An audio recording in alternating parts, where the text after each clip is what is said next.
La Fix d'Épan de l'Aumônerie donc, a été créée en 2008. Donc Afix créé via la centrale canine. J'adhère entre parenthèses au club du Bleu. Nous avons créé donc cet affix en vue de faire du chien lof, c'est-à-dire je fais de l'ariégeois au lof et du gascon au lof. Et après donc du briquet poil lisse et poil dur qui là évidemment sont non lof puisque c'est des croisements.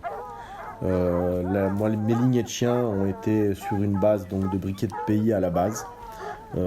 Ces briquets de pays, c'est des chiens que j'avais récupérés jeunes, offerts par des collègues de chasse. J'ai commencé comme ça, donc du briquet de pays, d'un standard du 55 au garrot, l'oreille relativement courte, du chien blanc et noir, poil dur, excessivement chasseur, très rapprocheur bien évidemment, mais excessivement chasseur. C'est pourquoi j'ai rajouté justement du sang d'ariégeois et de gascon pour essayer d'avoir déjà un peu plus de gorge, d'avoir un chien un peu plus oreiller, même si le physique m'importe peu, mais retrouver de la gorge et retrouver surtout de la sagesse, c'est-à-dire que du briquet de pays très bien, du chien très chasseur ok aussi, mais ce que je voulais retrouver voilà, c'est du chien d'ordre, du chien à l'écoute, du chien facilement créançable et du chien toujours passionné, voilà.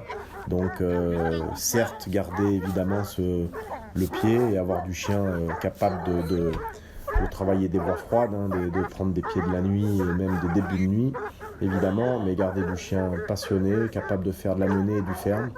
La finalité de la chasse c'est quand même de mettre les animaux debout et derrière faire un beau debout c'est quand même ce qui est aussi sympa, ça permet à tous les chasseurs d'en profiter, tant les postés que les gars aux chiens. Donc voilà ma façon de penser de voir la chasse. Donc un beau rapproché, un gros ferme et derrière un beau debout, c'est la chasse parfaite. Ma base de briquet de pays, comme je le disais, donc du blanc et noir à la base en poil dur, qui par le temps a dévié sur du poil lisse en ayant rajouté donc de ce sang d'ariégeois et ce sang de gascon.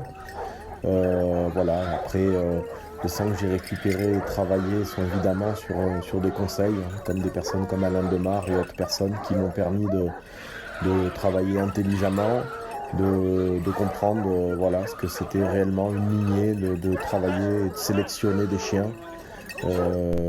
Ça vient pas du hasard, hein, pour avoir des gros résultats sur des portées, c'est-à-dire pour avoir entre 80 et 100% de rapprocheurs sur des portées, eh ben, il faut une sélection en amont et si la génétique n'est pas travaillée, si c'est pas regardé correctement, il est évident qu'on n'aura pas le résultat. Donc je fais au maximum et il est certain que on travaille au mieux pour avoir donc justement ce gros pourcentage de réussite. Donc on travaille sur des lignées qui ont déjà été travaillées depuis 10, 15 et plus de générations. C'est ce qui prime, c'est la base de tout chien, c'est la base de tout élevage. On peut parler de bovins par exemple, un taureau qui va vous produire des veaux trop gros par exemple, c'est pas bon, s'ils sont trop petits ça va pas non plus. Et ben pour le chien courant et pour tous les chiens c'est exactement la même chose. Il faut impérativement sélectionner, déjà garder la sélection que l'on veut, hein, les qualités que l'on souhaite. Bon, là dans le cas présent c'est surtout la qualité du rapprocheur, mais j'insiste sur le fait d'avoir des chiens capables de faire du ferme et de la menée. Plus les chiens seront passionnés, plus les chiens auront l'envie de la bête, plus la créance sera facile derrière. Donc pour revenir après à la génétique et autres, mon avis est que ce soit la lisse comme les talons, les deux ont leur importance parce que les deux génétiques regroupées feront la qualité de la portée. Beaucoup parlent de 70-30 en pensant que la lisse apporte plus que les talons. Personne, je dirais, peut le prouver. Avec le recul, on retrouve sur les chiots bien souvent en effet les grands-parents de la lisse, c'est ce que j'ai remarqué le plus.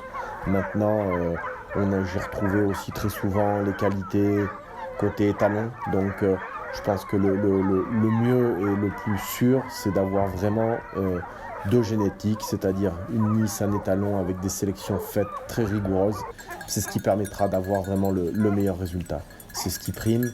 Et on a besoin de ça pour nous, éleveurs, comme un chasseur, comme que ce soit un particulier. Il faut impérativement s'orienter là-dessus pour ne pas remettre dans le monde du chien courant justement des coups de poker faits avec la finette et le taillot et dont on connaît aucune origine et aucune lignée. Et ça, il faut impérativement éliminer ça et arriver justement à fixer justement les caractéristiques génétiques que l'on souhaite.